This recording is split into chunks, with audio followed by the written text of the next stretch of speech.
Hello friends, स्वागत है आप सभी के बाई क्लासेस यूट्यूब चैनल पे। दोस्तों, आज हम बात करेंगे क्लास 10 का साइंस का काफ़ी गेस किए गए सब्जेक्टिव क्वेश्चन आंसर के बारे में, जो कि यह सब्जेक्टिव का तीसरा पार्ट है। इसके पहले हम दो पार्ट यानी दो वीडियो ऑलरेडी क्लास ले चुके हैं, तो आप नहीं देखे हैं तो आप जाके प्ले लिस्ट में उसे ज़रूर देखें। काफ़ी इंपॉर्टेंट है, गेस किए गए सभी प्रश्न हैं। आइए, साइंस का क्रैश कोर्स का 5वां वीडियो है, यानी इसके पहले हम 4 वीडियो क्रैश कोर्स का साइंस के अपलोड कर चुके हैं। ये जो आज का क्लास है, ये 5वां वीडियो है। इसका पीडीएफ की अगर बात किया जाए तो इसका पीडीएफ आपको क्रैश कोर्स का जो भी क्लास लिया जा रहा है सभी का पीडीएफ आपको टेलीग्राम में फ्री में प्रोवाइड किया जा रहा है। आप टेलीग्राम ग्रुप में ज्वाइन हो जाए। पाई क्लासेस के नाम से टेलीग्राम ग्रुप है, उसमें आप जरूर ज्वाइन हो। उसमें आपको वीवीआई सब्जेक्टिव, ऑब्जेक्टिव या फिर कोई चीज़ का नोटिस कुछ भी हो, क्लास 10 यानी मैट्रिक बोर्ड परीक्षा से संबंधित एक एक नोटिफिकेशन वहाँ पे जाती है, तो मिस नहीं करें। आप सभी लोग टेलीग्राम जरूर ज्वाइन करें। पाई क्लासेस ऐप पे आपको प्रतिदिन लाइव टेस्ट लिया जा रहा है, एवं 5starstudy.com पे गूगल पे लिखिएगा, इस पे भी आपको प्रतिदिन टेस्ट लिया जाता है। अगर आपको कोई दिक्कत या परेशानी हो तो ये दोनों नंबर में से किसी पे भी संपर्क कर सकते हैं। ये सोनू सर का नंबर है, ये मेरा नंबर है, किसी पे भी आप संपर्क कर सकते हैं। चलिए वीडियो को स्टार्ट करते हैं। वीडियो को अभी तक लाइक नहीं किए हैं तो लाइक कर दीजिए, और जो चैनल पे पहली बार आए हो चैनल को सब्सक्राइब कर लीजिएगा। साथ में बेल आइकन को प्रेस कर दीजिएगा ताकि हमेशा नोटिफिकेशन आपके पास जाता रहे। आज का जो पहला प्रश्न है, ये हमेशा आपके मैट्रिक बोर्ड परीक्षा में देखने के लिए मिलेंगे कि फ्लेमिंग के वाम हस्त नियम को लिखें तथा आकृति बनाएं। देखिए, यहाँ पे हम आकृति बनाए, हम बनाए हैं, ठीक है, हम लिखे हैं क्वेश्चन में, लेकिन आपको क्वेश्चन में जो बोर्ड में पूछा जाएगा उसमें लिखा हुआ रहेगा कि फ्लेमिंग के वाम हस्त नियम को वर्णन करें, या फिर फ्लेमिंग के वाम हस्त नियम को लिखे। आकृति के बारे में आपसे बोर्ड एग्जाम में नहीं पूछेगा, लेकिन यहाँ पे हम देने का रीज़न है ताकि आप फिगर बना ले, क्योंकि वहाँ पे आपको ये लिखेगा सिर्फ कि फ्लेमिंग के वाम हस्त नियम को वर्णन करे या लिखे, तो आपको ऐसा नहीं कि यही लिख के चलाना है, उसका फिगर भी बनाना है। इसलिए हम यहाँ पे फिगर के साथ बोल दिए कि आकृति भी बनाए। बात सबसे पहले इसको समझते हैं क्या होता है फ्लेमिंग के वाम हस्त नियम, इसके बाद इसका फिगर को देखना है, ठीक है। तो सबसे पहले आपको लिखना है कि इस नियम के अनुसार अपने बाएं हाथ की तर्जनी, आपके बाएं हाथ तो पते है कि कौन बाएं हाथ है, उसका तर्जनी, मध्यमा, अंगूठे को इस प्रकार फैलाइए कि यह तीनों एक दूसरे के लंबवत हो। तीनों एक दूसरे का लंबवत हो कहने का मतलब है कि यानी तीनों एक दूसरे के 90 डिग्री पे हो। अगर 90 डिग्री बनाता है तो इसको हम लोग 90 डिग्री अगर बना रहा है कोण, तो इसको हम लोग लंबवत कहेंगे कि लंबवत है, एक दूसरे के लंबवत है। जैसे कि देखिए ऐसे, ठीक है, एक दूसरे के कितना डिग्री बना रहा है तो 90 डिग्री बना रहा है, यानी इसको हम लोग लंबवत कोण कहते हैं। तो इसी को कह रहा है कि यदि तर्जनी चुंबकीय क्षेत्र, तर्जनी किसको कहा जाता है, आपके जो अंगूठे, ये सब पता होगा ना, मध्यमा किसको कहते हैं, अंगूठे किसको कहते हैं, तर्जनी किसको कहते हैं, नहीं पता तो देखिए, अंगूठे के जो बगल वाले आपके बाएं हाथ है, जैसे बता रहे हो वैसे आप प्रैक्टिकल करिए, ठीक है। अंगूठे के जो नीचे वाला पहला उंगली जो है, जिससे देखते होंगे राइफल उफल चलाते हैं तो इसी को काम यूज मतलब ज़्यादा करते हैं, तो उसको हम लोग तर्जनी कहते हैं। क्या कहते हैं, तो तर्जनी कहते हैं। तो वही कह रहा है कि तर्जनी चुंबकीय क्षेत्र की दिशा, माध्यमा, तो माध्यमा किसको कहा जाता है, माध्यमा जो है वह विद्युत धारा की दिशा। माध्यमा कहने का मतलब है कि जो तर्जनी हुआ उसके नीचे वाला जो उंगली है उसको हम लोग माध्यमा कहते हैं। मध्यमा जो है वो विद्युत धारा की दिशा को संकेत करे, और अंगूठा, अंगूठा तो आप जानते हैं सभी लोग, का की गति की दिशा अथवा चालक तार में आरोपित बल की दिशा को संकेत करे। यानी कहने का मतलब है यहाँ पे कार लिखा गया है, चालक तार होगा, ठीक है। अंगूठा जो है वह चालक तार की गति की दिशा अथवा चालक तार पर आरोपित बल की दिशा को अगर संकेत करता है यानी दिखाता है, तो हम लोग समझे कि या फ्लेमिंग के वाम हस्त, यानी फ्लेमिंग के वाम हस्त नियम में यही हम लोग जाने कि अगर आपके बाएं हाथ का अंगुली इस प्रकार फैलाएं, इस प्रकार सजाएं, अपना लैंग्वेज में लिख सकते हैं, इसे कोई दिक्कत नहीं है, कि एक दूसरे के 90 डिग्री हो, एक दूसरे के लंबवत हो, ठीक है। और यदि तर्जनी चुंबकीय क्षेत्र की दिशा, माध्यमा चालक तार में प्रवाहित विद्युत धारा की दिशा को संकेत करती हो और अंगूठा जो है वह गति की दिशा अथवा चालक तार पर आरोपित बल की दिशा को संकेत करता है, तो इस नियम को हम लोग फ्लेमिंग के वाम हस्त नियम कहते हैं। जैसा कि आप फिगर में देख सकते हैं, यहाँ पे फिगर से आपको समझ में आ जाएगा। अंगूठा जो है इस प्रकार सजाया है कि देखिए यहाँ पे फोटो में ही लग रहा होगा कि ये जो है ऐसे है, ऐसा नहीं कि इन्हें के इधर नहीं है, ठीक है, इधर है, ठीक है, एक ऊपर से आया है और एक इधर गया है। उसके बाद ये जो दोनों उंगली है ना, ये चापा हुआ है, मतलब सटाया हुआ है हाथ में, ठीक है। तो ये तीनों आप देखिए एक दूसरे के लंबवत है। यहाँ पे टोटल 180 डिग्री बनेगा कि नहीं, टोटल 180 डिग्री यहाँ पे बनेगा। तो थोड़ा सा देखिएगा कि क्या 90 डिग्री ये होगा और 90 ये होगा, तब ना 180 बनेगा। तब यानी कहने का मतलब है कि तीनों एक दूसरे के लंबवत है, 90 डिग्री बना रहा है। अब अंगूठा जो है, देखिए फिगर ही खत्म हो गया।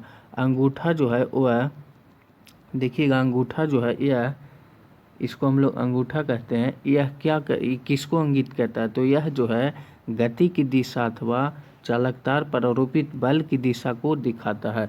चुंबकीय क्षेत्र को कौन दिखाता है, तो जानते हैं, इसको हम लोग तर्जनी कहते हैं।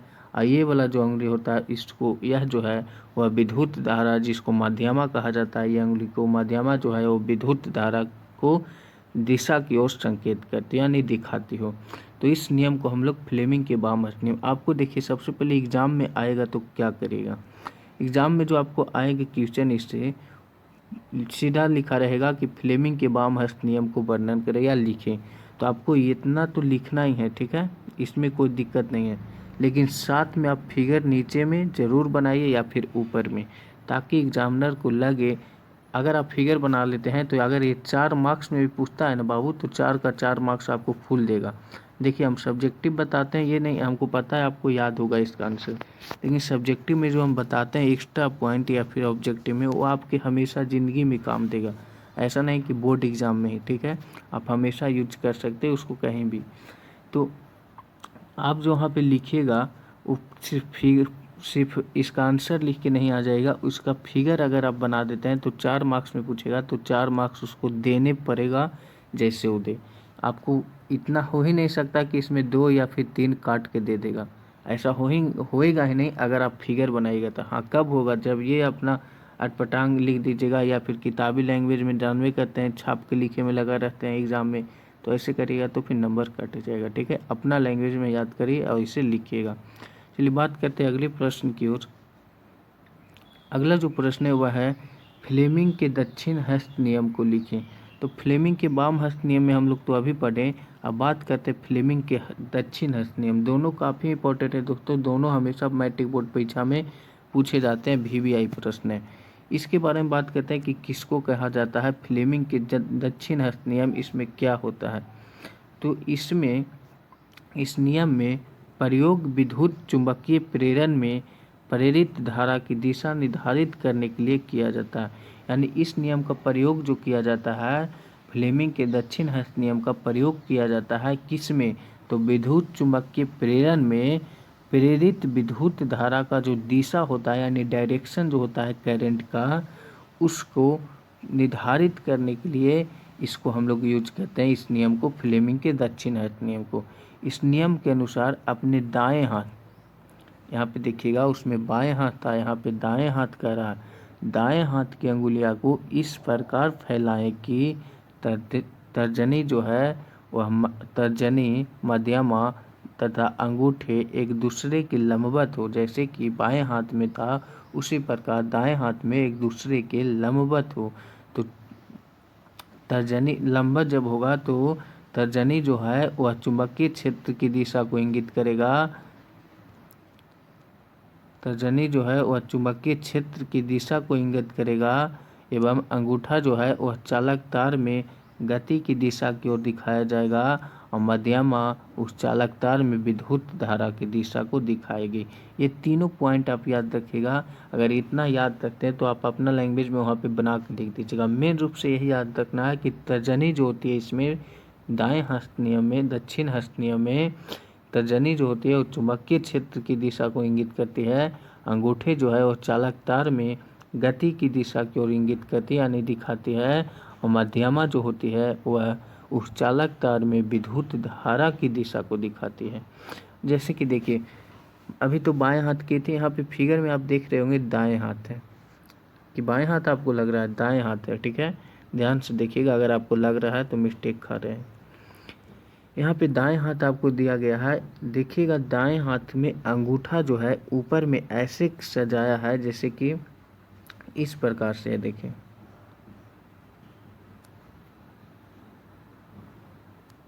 ऐसे है। ठीक है, 2 कॉपी ऐसे है।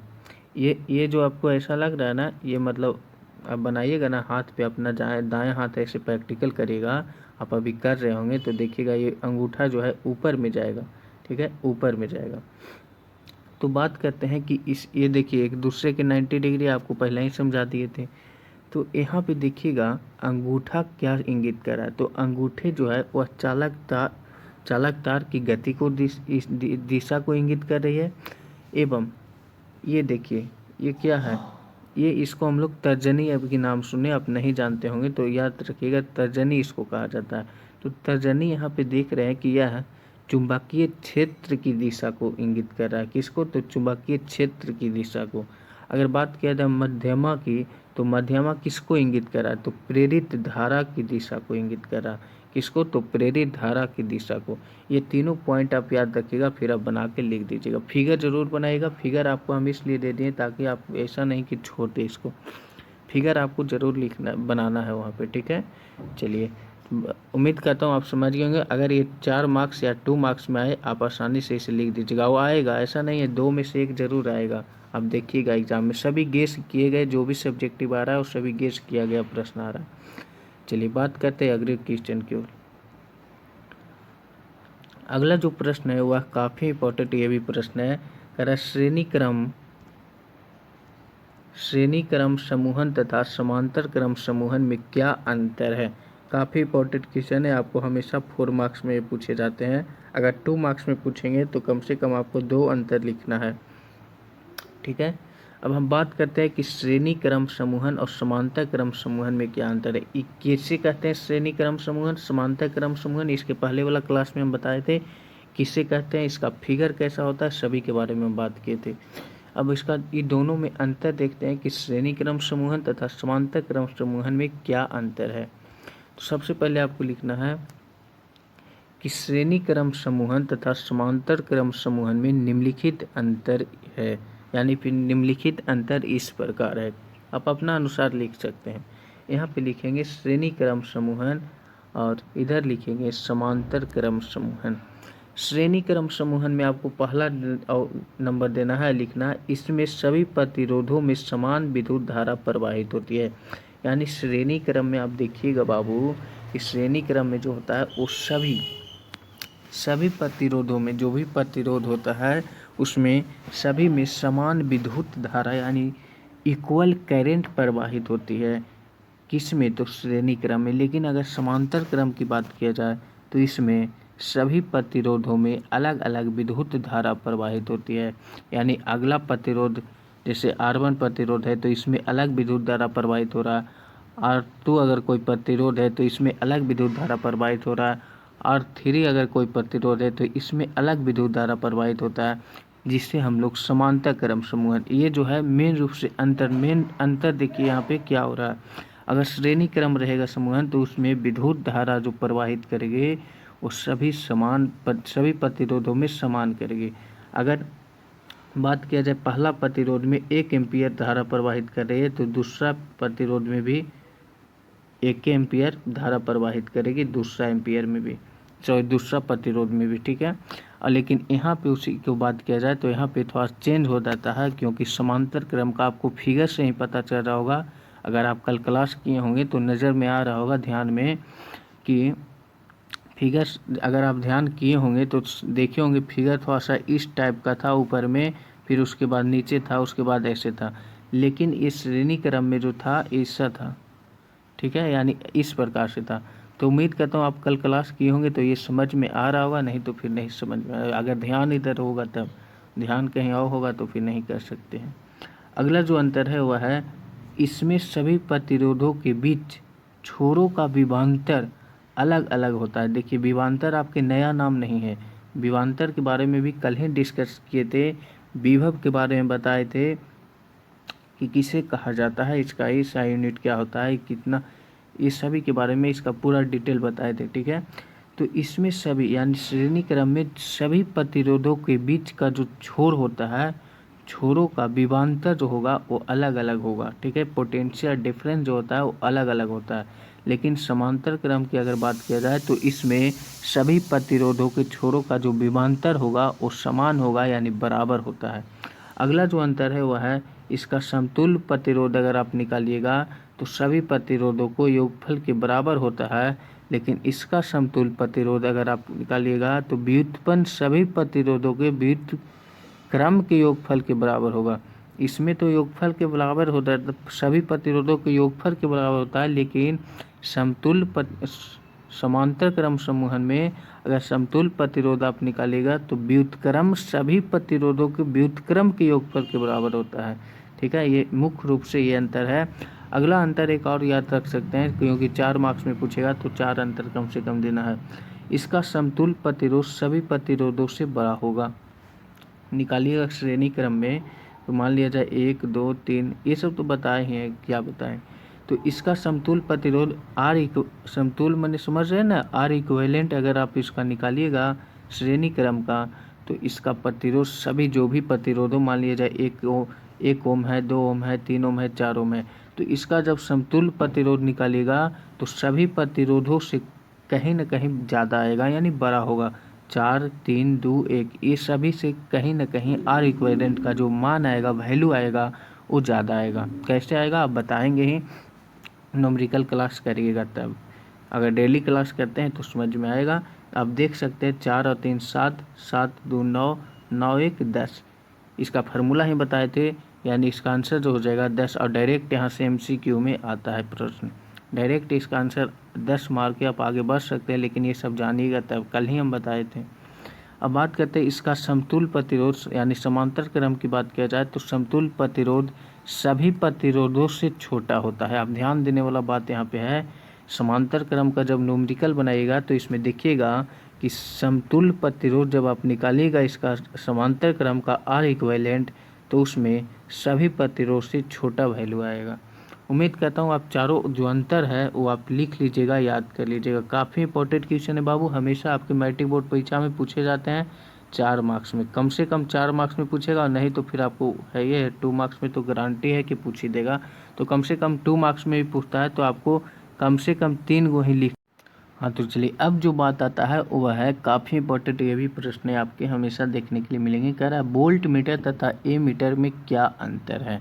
काफ़ी इंपॉर्टेंट क्वेश्चन है, VVI आप लगा लीजिएगा, इसे याद रखिएगा। तो हम 4 इसका अंतर बताएंगे, 4 क्योंकि कभी कभी आपको 4 मार्क्स में भी पूछ देता है, न तो 2 मार्क्स में तो गारंटी है कि पूछेगा।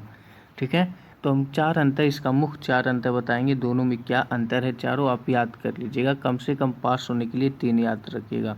अब ये नहीं कि 3 कह दिए तो 3 ही याद रखेंगे, आपको चारों याद रखना है, कम से कम आपको 3 याद होना चाहिए। अब सबसे पहले चलते हैं वोल्ट मीटर की ओर, एक और लिखेंगे ए मीटर। ठीक है, तो वोल्ट मीटर में पहला आप लिखिएगा अंतर, यह किसी विद्युत परिपथ में किन्हीं 2 बिंदुओं के बीच के विभवांतर को मापता है। वोल्ट मीटर किसको मापता है तो किन्हीं, अगर कोई विद्युत परिपथ है तो उसमें दोनों बिंदुओं के बीच के जो विभवांतर होता है उसको मापता है वोल्ट मीटर। लेकिन ए मीटर की बात किया जाए तो वह किसी विद्युत परिपथ में धारा की प्रबलता को मापता है। किसकी, तो प्रबलता को मापता है ए मीटर। कोई भी विद्युत परिपथ है तो उसमें धारा की प्रबलता कौन मापता है तो ए मीटर मापता है। आपसे यहाँ से ऐसा नहीं कि ये अंतर है, आपको यहाँ से MCQ भी बन रहा है जी, MCQ भी आप याद रखिएगा, MCQ में भी आपको दे देगा। ठीक है, इसका दूसरा अंतर की ओर चलते हैं। दूसरा मुख्य अंतर क्या है तो यह किसी विद्युत परिपथ में समांतर क्रम में जोड़ा जाता है। यानी वोल्ट मीटर जो होता है वह कोई भी विद्युत परिपथ में बाबू समांतर क्रम में जोड़ा जाता है। समांतर क्रम बोले तो आपको बताए ही थे, इसका कल ही बताए थे, क्लास लिए थे। अगला जो आता है ये ए मीटर, यह किसी भी विद्युत परिपथ में देखिएगा तो श्रेणी क्रम में रहेगा। ए मीटर हमेशा कोई भी विद्युत परिपथ में श्रेणी क्रम में ऐड किया जाता है यानी जोड़ा जाता है। अगला जो अंतर है वह है इसका स्केल वोल्ट यानी भी जो होता है, इसका स्केल वोल्ट को हम लोग भी से इंगित करते हैं यानी भी से सूचित करते हैं, ठीक है। लेकिन इसका स्केल एम्पियर की बात किया जाए तो इसका स्केल एम्पियर को हम लोग ए में अंकित रखता है यानी ए में अंकित रखता है। कहने का मतलब है कि ए से हम लोग डिनोट करते हैं, इसका स्केल एम्पियर ए में अंकित रहता है यानी ए से हम लोग डिनोट करते हैं। अगला जो है वह है वोल्ट मीटर का प्रतिरोध जो होता है वो अधिक होता है। ये आप याद रखिएगा, एमसीक्यू में आया हुआ प्रश्न है कि वोल्ट मीटर का प्रतिरोध कम होता है, अधिक होता है या बराबर होता है, या फिर ए और बी दोनों कर सकता है या इनमें से कोई नहीं। कोई भी ऑप्शन आपको 4 बना देगा, ठीक है। तो आप कंफ्यूज नहीं होइएगा, कब जब याद रहेगा क्लास करिएगा तब। आप कंफ्यूज कब होते हैं, जब पढ़िएगा नहीं तभी ना कंफ्यूज, यार ई ना ई होते, कंफ्यूज तभी होता है। अगर आप कन्फर्म में पढ़े हैं समझे हैं तो आप कंफ्यूज किस बात के हैं।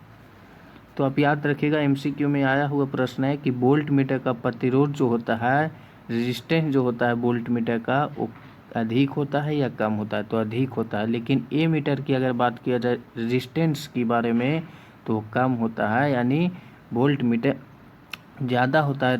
वोल्ट मीटर का रेजिस्टेंस जो होता है ज़्यादा होता है, ए मीटर का जो प्रतिरोध होता है यानी रेजिस्टेंस जो होता है वो कम होता है। ये आपको एमसीक्यू में दोनों आया हुआ प्रश्न है, इससे आप नोट पॉइंट में भी करके लिख सकते हैं क्योंकि वीवीआई प्रश्न है एमसीक्यू। हाँ, तो अगला जो पॉइंट आता है बाबू वो है मानव नेत्र। मानव नेत्र के बारे में आपको भी अवगत करवा दिए थे पहले ही कि मानव नेत्र क्या होता है। इसका पीडीएफ हम आप सभी को यानी इसका फ़ोटो जो है वो आपको ग्रुप में भी भेजे थे।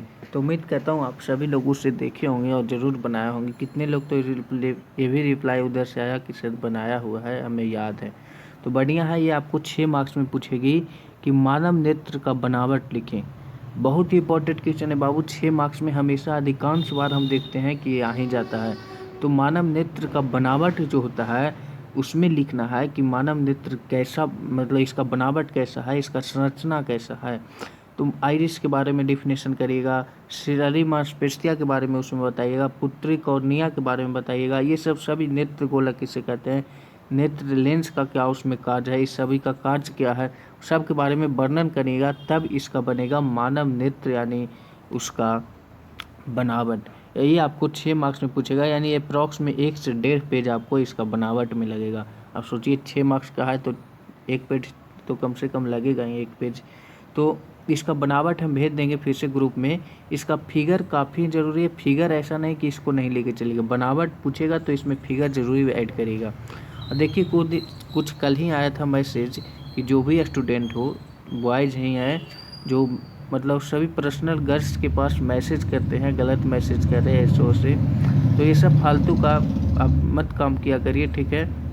हम चाहते तो आपको कुछ भी अभी भी कर सकते हैं क्योंकि मेरे पास ऑल ओवर बिहार में 1 लाख, आपको पता ही है, 35,000 स्टूडेंट हैं जो कि हमको से सोशल मीडिया से ऐड है यानी जुड़े हुए हैं ऑल ओवर बिहार में। अगर बात किया जाए इंडिया में बाबू, तो इंडिया में भी आप यूपी,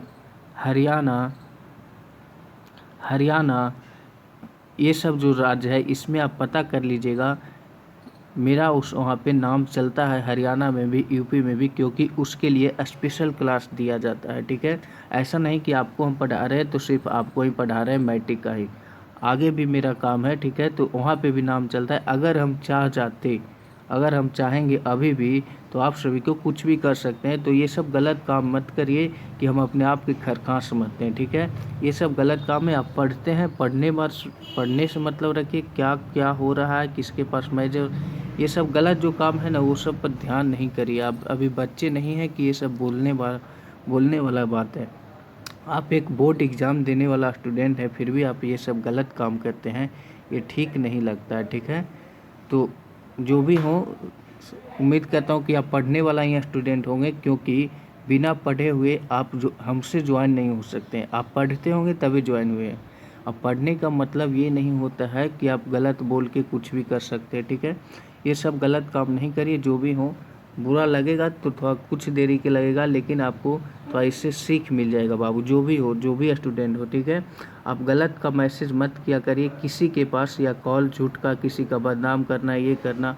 बदनाम करने के लिए हम अगर चाह जाते तो आपका नंबर एक बार यूट्यूब पे चढ़ा देते ना, तो ऑल ओवर इंडिया से आपको यूपी, हरियाणा या फिर पंजाब हो गया या फिर बिहार में, तो आप जानते हैं कि 1,35,000 स्टूडेंट हमसे जुड़े हुए हैं सोशल मीडिया के थ्रू। कहीं पे भी हम अगर एक बार भी नाम अगर आपको ले लेते हैं, आपका नंबर छोड़ देते हैं, तो सोच लीजिए क्या आपको होगा, आप ही जान सकते हैं। तो ये सब गलत काम नहीं करिए। ऐसा हम नहीं सोचते हैं कभी कि आप लोग के साथ ऐसा हो। कोई भी दिक्कत हो, परेशानी हो, डायरेक्ट आप मुझे बोलें। फालतू का फिर दिक्कत, परेशानी, टेंशन दूसरा के देखिए। आपको क्या दिक्कत होगा? दिक्कत होता है उसको जो पढ़ता है। इतना देरी बकवास हुआ किन के लिए? दिक्कत हो रहा है जो पढ़ रहे हैं, ठीक है। तो ये सब गलत काम नहीं करिए। अगला जो पॉइंट है वह है आवर्धन। आवर्धन किसे कहते हैं? बहुत ही इंपॉर्टेंट क्वेश्चन है ये भी। इसे आप VBI लगाएगा, हमेशा पूछे जाते हैं मैट्रिक बोर्ड परीक्षा में कि आवर्धन किसे कहते हैं। तो प्रतिबिंब की ऊंचाई तथा वस्तु की ऊंचाई के अनुपात को हम लोग क्या कहते हैं? तो आवर्धन कहते हैं। याद रखने वाला यहाँ से बात है, डिफिनेशन से यहाँ पे केयर करिएगा। डिफिनेशन से आपका यहाँ पे फार्मूला क्रिएट किया जा रहा है कि प्रतिबिंब की ऊंचाई। प्रतिबिंब बोले तो बाबू इसको क्या बोला जाता है? इमेज। इमेज मतलब वो न समझ जाइएगा कि फोटो, ठीक है। इमेज बोला जाता है प्रतिबिंब को। तो इमेज यानी ऊंचाई, इमेज की ऊंचाई यानी H(I). इमेज को हम लोग शॉर्ट में I लिख सकते हैं, बिल्कुल। तथा वस्तु की ऊंचाई, वस्तु की ऊंचाई कहने का मतलब ऑब्जेक्ट, ऑब्जेक्ट हम लोग इसको लिख सकते हैं। तो वस्तु की ऊंचाई करने का मतलब H(O) लिख सकते हैं। अब इसी को बाबू हम लोग आवर्धन कहते हैं ना, इसी को तो हम लोग एम कहते हैं। क्या कहते हैं? एम। और एम जो होता है हमेशा छोटा, यानी इसे स्मॉल एम द्वारा सूचित किया जाता है। आया क्या मैट्रिक बोर्ड परीक्षा में MCQ में आता है यहाँ से कि आवर्धन किससे सूचित किया जाता है? तो स्मॉल एम से किया जाता है, ठीक है। इसका फार्मूला भी कभी कभी आपको देखने के लिए मिलेगा। तो M बराबर HI/HO, यानी M बराबर HI/HO। आपको फार्मूला यहाँ से नॉमरिकल बेस मिलेगा, नॉमरिकल आपको फार्मूला बेस मिलेगा। फार्मूला पे वैल्यू पुट करेगा, आपका नॉमरिकल का आंसर आ जाएगा।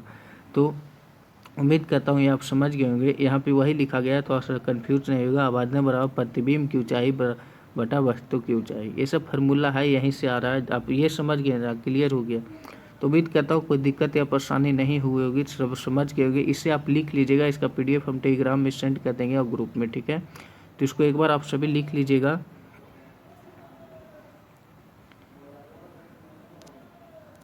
और चलिए, वीडियो को लाइक नहीं किए तो लाइक कर दीजिए। अगर आपको कोई दिक्कत या फिर परेशानी हो तो कमेंट सेक्शन में इस क्लास से संबंधित आप पूछ सकते हैं, या फिर आप व्हाट्सएप पे भी मैसेज कर सकते हैं, सभी का रिप्लाई कर दिया जाएगा। चलिए, आज का क्लास यहीं तक। वीडियो को लाइक नहीं किए तो लाइक कर दीजिए, अपने सभी दोस्तों के पास शेयर कर दीजिएगा, ताकि उनको भी कुछ हेल्प हो जाए, वो भी कुछ पढ़ ले।